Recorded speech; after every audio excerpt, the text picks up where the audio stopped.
The Tanami Desert stretches across 184,500 square kilometers of northwestern Australia, receiving less than 250 millimeters of annual rainfall and recording daytime temperatures that regularly exceed 40 degrees Celsius, 104 degrees Fahrenheit, making it one of the driest and most hostile environments on Earth.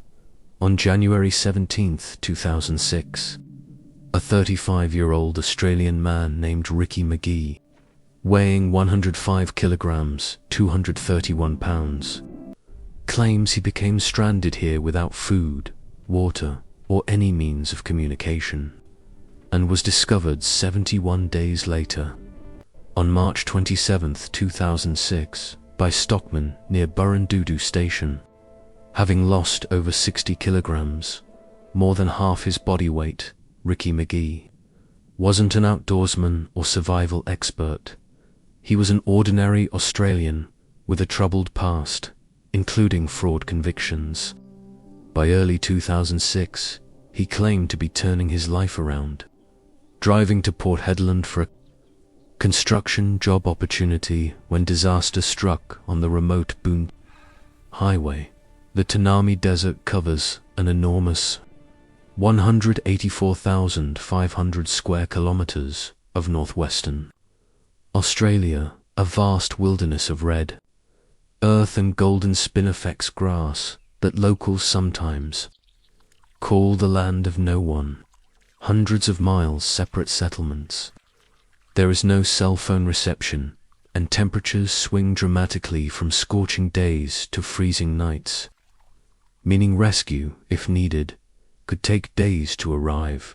Over time, Ricky provided different accounts of how he became stranded, first claiming his car broke down, then saying hitchhikers had drugged him, and in another version that attackers stole his vehicle.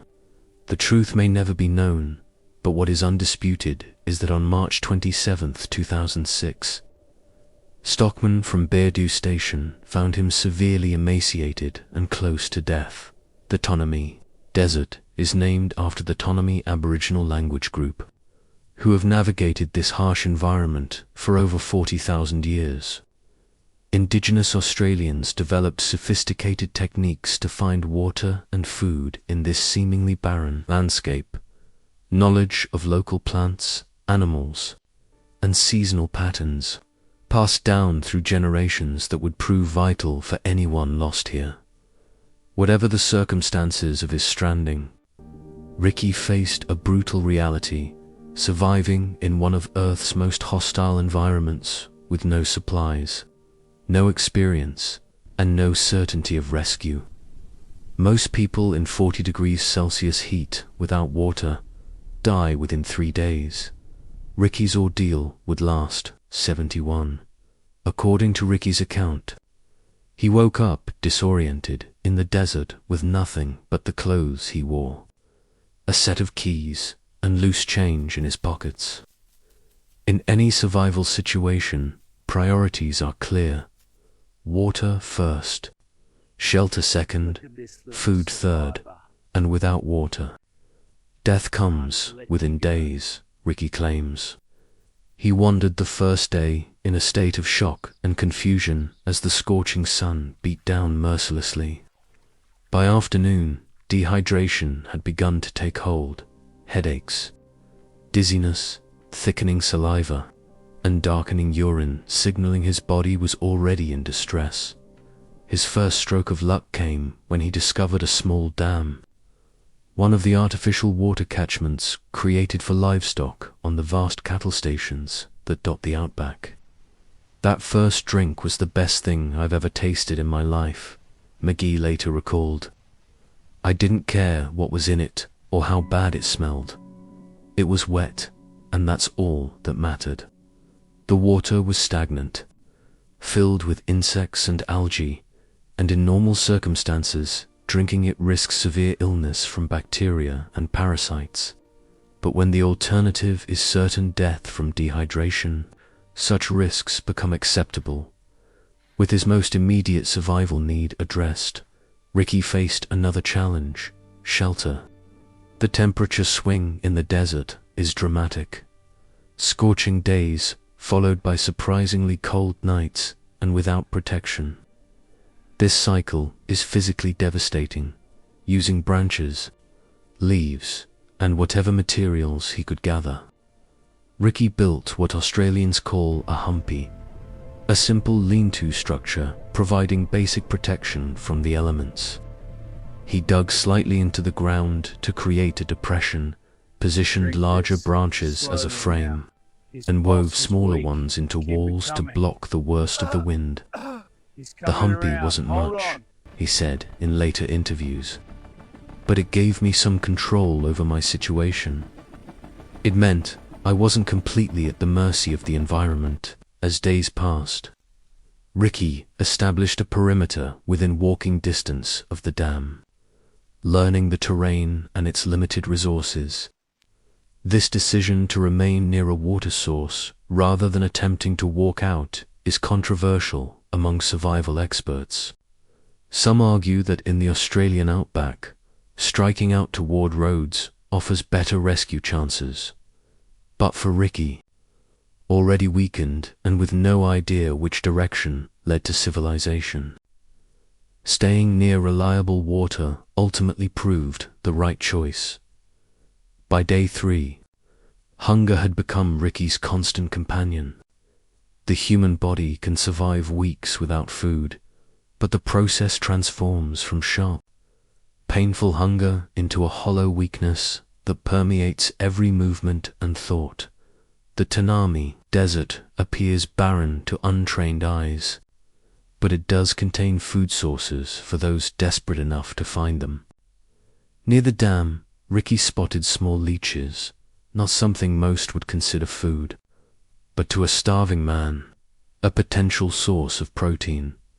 He described catching leeches by dangling his fingers in the water until they attached, then quickly pulling them out. The first one was revolting. It wriggled all the way down and I retched immediately after swallowing, he later told journalists. But after the first 10 or so, they almost started to taste okay, almost as days turned to weeks. Ricky expanded his survival diet through necessity and experimentation. Grasshoppers became a staple, caught in the early morning when they moved slowly, numbed by the cool night air, while small frogs near the dam provided more substantial meals than insects. Various insects, including ants and grubs, offered consistent if meager nutrition, and occasionally he caught small lizards, though the energy expended in the hunt often barely exceeded the calories gained. He also discovered edible plants with bulbous roots that helped fill his stomach more effectively than tiny protein sources. Through careful testing, touching a small amount to his skin first, then trying a tiny taste, and waiting for reactions, he identified what was safe to eat. These dietary adaptations reflect a fundamental survival principle when facing starvation. Cultural food taboos become luxury beliefs that have no place in the calculus of survival. As his body adjusted to this unusual diet, Ricky established a strict daily routine structured around energy conservation. Dawn meant collecting insects while they were still sluggish from the cold. Midday meant resting in shade during the hottest hours. Evening meant searching for plants and attempting to catch frogs or reptiles. And night meant retreating to shelter to conserve body heat. The Tanami Desert is home to some of Australia's deadliest creatures, including the eastern brown snake, responsible for more deaths in Australia than any other snake species, and the second most venomous land snake in the world. One bite in Ricky's isolated situation would have meant certain death, and these aggressive snakes are commonly found around water sources, exactly where Ricky needed to be. As weeks passed, Ricky's body underwent dramatic changes as starvation took its toll. Fat reserves disappeared first, his face hollowing out, his stomach flattening, then muscle began to waste away, making even short walks exhausting. His body was consuming itself to stay alive in a process called catabolism, according to medical experts who later examined him. Ricky was losing approximately 1 to 2 kilograms every day, a rate that put him on a collision course with organ failure and death if rescue didn't come. The human body can only cannibalize itself for so long before vital organs begin to fail. Approximately 6 weeks into his ordeal, Ricky faced a new crisis. A dental abscess formed, a common complication when malnutrition weakens the immune system. For 3 days, the infection caused excruciating pain that radiated through his jaw and face. Nothing else existed. He later described, not hunger, not thirst, just pain. The infection spread, causing visible swelling and fever, with yellow pus occasionally draining from beside the affected tooth. Without antibiotics, Ricky claims he made a desperate decision to extract the tooth himself using a car key, a medically extreme act, but one with documented precedence in survival situations. Whether the extraction happened exactly as described or has been embellished in the retelling, the underlying medical threat was real. Dental infections can spread to the bloodstream, causing potentially fatal sepsis. And without treatment, Ricky's only option was to rinse continuously with dam water, fighting to keep the wound as clean as possible. This medical crisis coincided with another problem. The dam was shrinking, evaporating in the relentless heat, with the water line receding further each day. With no choice but to find another water source, Ricky gathered what little strength remained and began exploring beyond his established perimeter, his feet cracked and bleeding through the tattered remains of his shoes. 2 days into this desperate search, he discovered a decrepit windmill and another dam, a critical find that would become his salvation. Even more fortunate, he discovered a large metal cattle trough that could serve as shelter, protection from both the elements and the dingoes that had begun circling closer at night. Perhaps sensing his vulnerability, the trough became my home, he later said. When those dingoes came at night, I could hear their claws on the metal. They couldn't get to me, but they were trying. Moving the trough to a suitable position had taken extraordinary effort in his weakened state, but the physical and psychological security it provided was worth every ounce of energy spent by the 2-month mark. Ricky's condition had deteriorated significantly. Every rib was visible. His muscles had atrophied severely, and his skin had become leathery from constant sun exposure. His heart rate had become irregular from electrolyte imbalance. His vision would blur or darken, and his thinking had grown foggy with periods of confusion. Medical experts who studied his case note that at this stage, Ricky was approaching the boundary beyond which survival becomes medically impossible. The human body can only cannibalize itself for so long before vital organs fail, and yet, somehow, he held on. Day 65, more than 2 months alone in the wilderness. According to Ricky's account, the psychological toll of isolation had become as threatening as the physical challenges.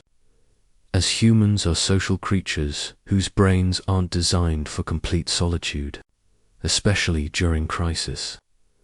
I started talking to myself, he later recalled. Having full conversations, I'd ask questions, then answer in different voices. Part of me knew it was strange, but I couldn't stop. These psychological adaptations are well documented in isolation cases, as the mind seeking social interaction creates it internally when external sources aren't available. More troubling were the hallucinations that began to appear as weakness and isolation deepened. Ricky described seeing people standing at the edge of his vision who would disappear when he turned his head, and hearing voices calling his name from across the dam. Medical science recognizes these experiences as common in extreme starvation and isolation, triggered by physiological stress and sensory deprivation. There were moments when I couldn't tell what was real and what wasn't, he admitted later. Was that really a dingo or a hallucination? Was that sound actually wind or someone calling my name? In these darkest moments, thoughts of family provided crucial psychological anchoring.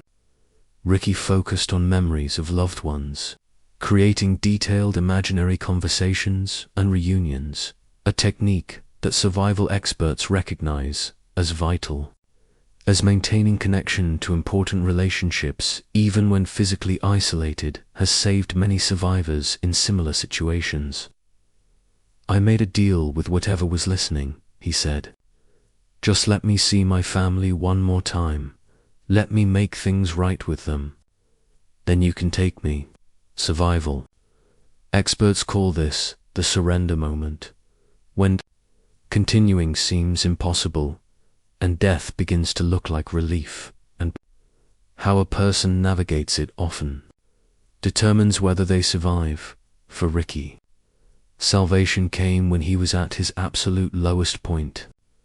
Around day 70, as he lay in his trough shelter, too weak to search for food, he heard an unfamiliar sound in the distance that he initially dismissed as another cruel hallucination. But the sound persisted, growing louder, and with what little strength remained, he pulled himself from the trough and staggered toward the noise. March 27, 2006, day 71, to stockmen from Burundudu Station, checking water points in their four-wheel drive, crested a small rise and spotted something unusual in the distance.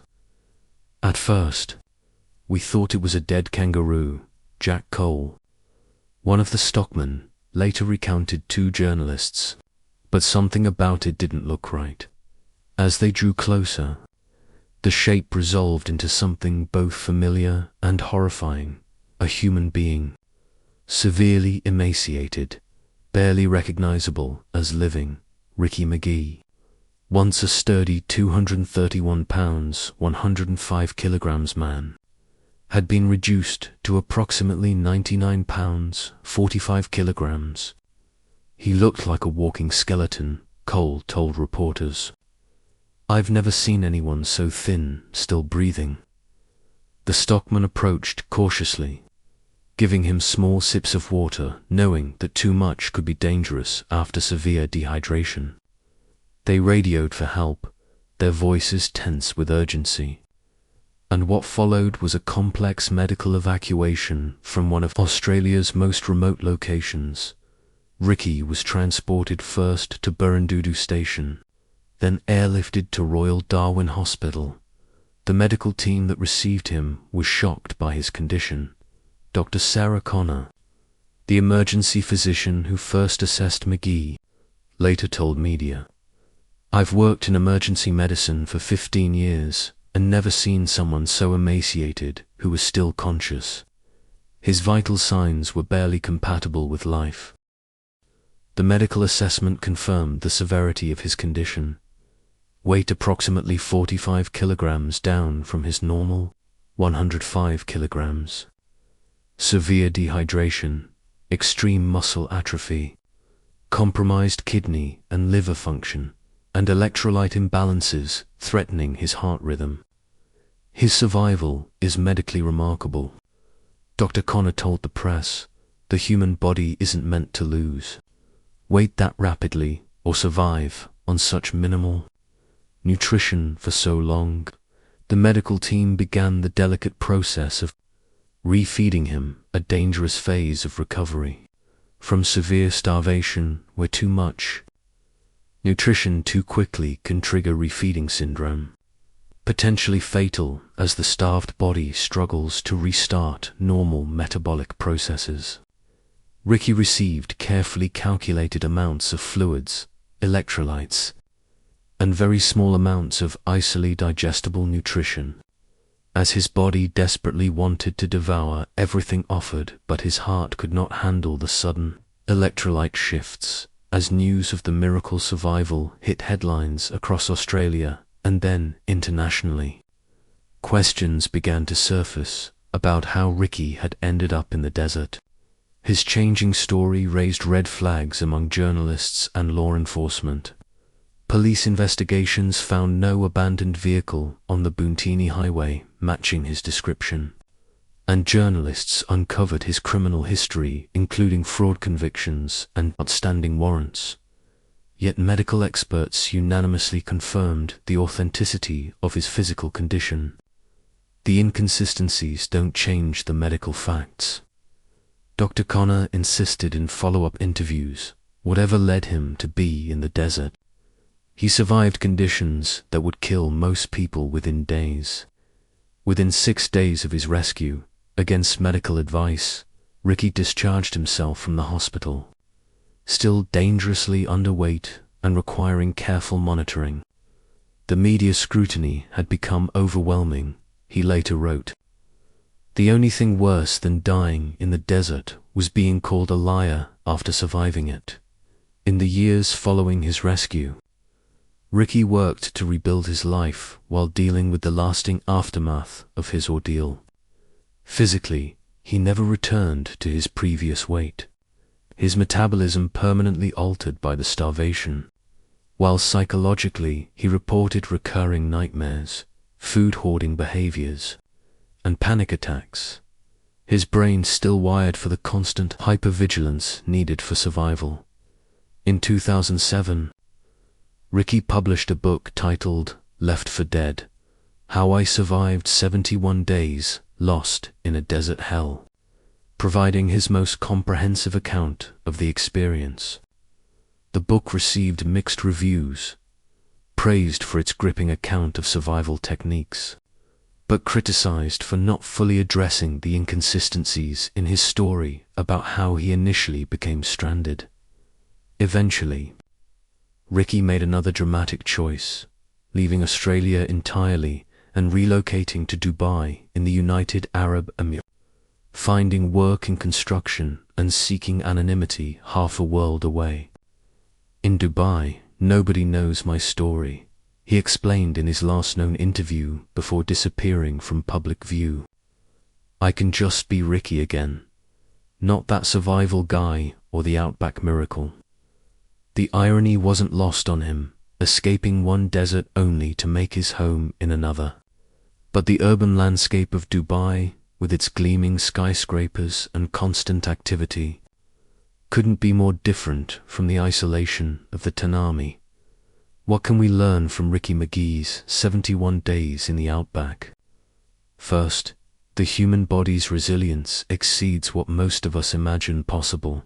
Studies of extreme survival cases show that when pushed to extremes, our survival instinct can override discomfort, disgust, and even pain in ways that medical science struggles to explain. Second, those who survive extreme circumstances are often those most willing to abandon preconceptions. Ricky's willingness to eat leeches, insects, and amphibians represents the mental flexibility required to overcome seemingly impossible situations. Finally, there is the power of hope. Even in his darkest moments, Ricky held on to the possibility of seeing his family again.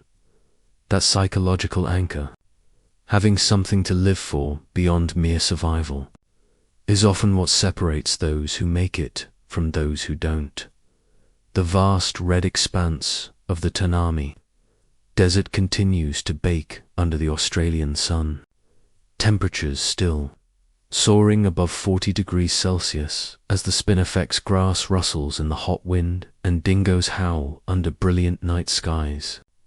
And somewhere in that wilderness, perhaps near a decrepit windmill or a dried-up dam, the echoes of one man's extraordinary struggle to survive against all odds linger on the desert air, According to doctors at Royal Darwin Hospital, McGee had lost approximately 60 kilograms, more than 57% of his original body weight, over 71 days, placing his case among the most extreme documented starvation survivals in modern medical history, with less than a handful of comparable cases ever recorded worldwide. His 2007 book, Left for Dead: How I Survived 71 Days Lost in a Desert Hell, published by Pan Macmillan, Australia, and covered by ABC News, the Sydney Morning Herald, and the BBC, cemented his place as one of the most medically astonishing survival cases of the 21st century. Proof that the human will to live can push the body far beyond what science alone would predict.